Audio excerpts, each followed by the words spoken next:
Hey guys, Anthony, 4x4 Diesel. This is the how to put together the Titan tray by Rola. So the Titan tray, it's a lot of people have got the Rhino flat trays and racks and whatever. This is the other alternative. I know someone, well, you guys probably actually kind of know someone that owns both the Titan Roller tray by the Titan tray by Rola and also the Rhino one. And he told me, and he's someone you trust, quality mate, quality controls up there. Okay, he told me that he goes, mate, I wouldn't put the Rhino on. I'd put the Roller Titan tray on. And I asked him why, and he said it looks stronger, a lot more, rigid, sturdy, and the mounting options, more mounting options. So I'm not sure about it all, but I've gone and obviously got a Titan tray, the Roller one, and we're just going to do a video putting it together. And my videos is not going to be the quick thing. Look, I've never done one of these before, and I'm not the best with the IKEA. I'll get it done, but look, we're going to follow the instructions, okay? So one step at a time, and we will do it in time lapse. I'll tell you what we're going to do though. So this is going to be step by step as per the instructions in case you can't read them yourself, but it'll sort of demonstrate how to do it. All I've done so far is unpack everything. So what we've got is the four flat, 1, 2, 3, 4, obviously the main rack, and the 4 outside pieces, 2 short, front and back, and the 2 side ones. Up the other end at the left, 6 some sort of spaces, I guess. I don't really know what they are. Mounting blocks, I think they're called. They're the 6 mounting blocks, so we obviously need to put those in the right place depending what your mounting system is. We'll get to that.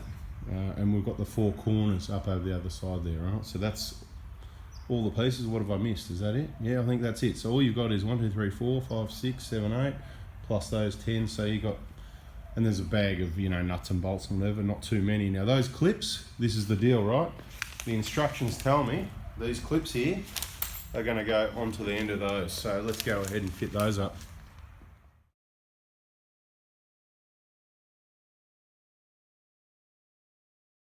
Okay, so we've got our clips on. You can see pretty straightforward to fit up those clips on each end. And the next step is you just grab this end piece and slip it straight on. Just pull it back off, I'm going to show you. Right, you just line up the holes. See, 1, 2, 3, 4. This may or may not work. Yeah, there you go. Look at that, slip straight in. Like it's meant to be. Right, bang. And then you use the smallest nuts, bolts, and washers. Just grab those and obviously get them all started into those holes there.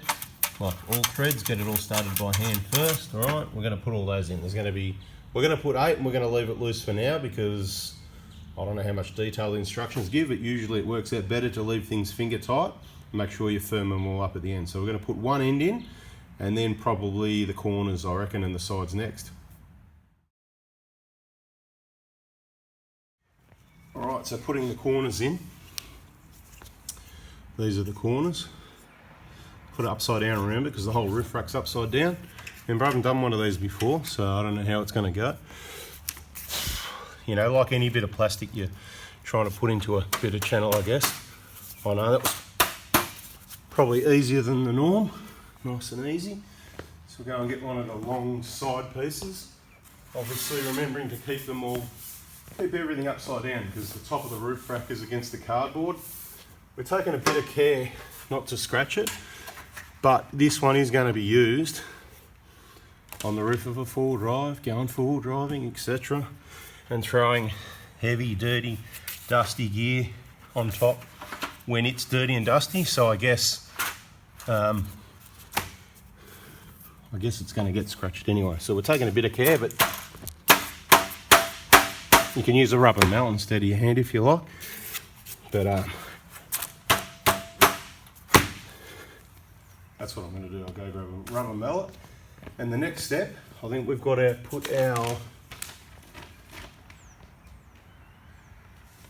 I think they're the mounting, mounting blocks. We've got to slide our mounting blocks roughly into position. What are the mounting blocks? Let's go and have a look. That would be these, all right? So these obviously slide. I'll work out which way up the channel, show you in a sec. Okay, so sliding the mounting blocks in place, if I don't get it wrong, they can only go one way, right? It's the way the track's designed. And it's really easy. You just slide them in like that. So I'd say 3 each side, because you're going to have 3 mounting points, hopefully. If not, they'll space the rack out anyway, so just slide them up to where you want them. This is very simple to put together, and hopefully after this video it's going to make it really easy. Obviously those 3 mounting points, that's not where they're going to be. I just got it like that for the video. Here you go, I'll show you the other side. Just slid the other 3 in place. They're just loose, you know, they're just sitting there. You know, obviously it'll all tighten up later. I guess I know as much as you at this point, just trying to demonstrate whether it's hard or easy. So far the hardest part's been unpacking.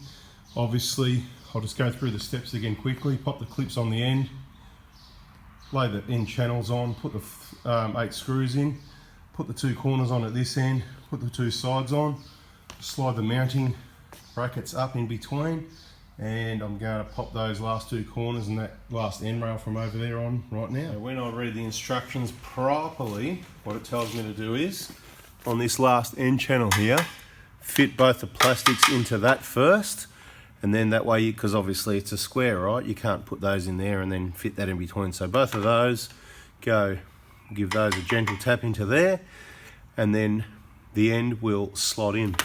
So I'll hopefully show you what I mean. Get that done.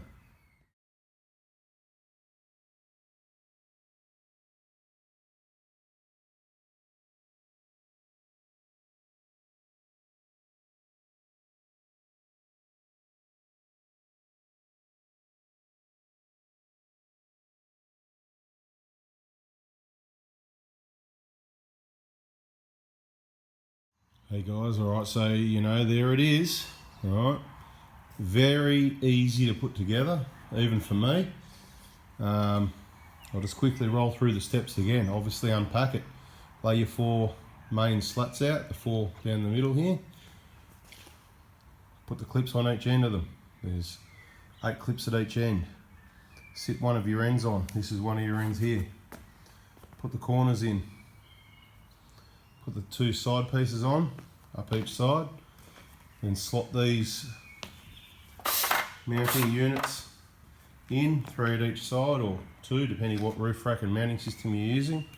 And then on your end piece here, put the 2 corners in the end piece first, and then you can just gently line it up to go boom boom in there, bada boom in there. Then it's all together, then you can go ahead and tighten up all your screws. The ones going in this end here are a little bit harder to get started because they were the second ones, you know, sort of had to get the alignment right, whatever, but it's all in, they're tight, happy days. I'm going to go over them all, make sure they're tight, and then we'll have another video mounting it on the roof, show you which system we use there. Hope you found this helpful. You know the deal, if you haven't already, subscribe for more useful information. Thanks for watching, guys. See ya.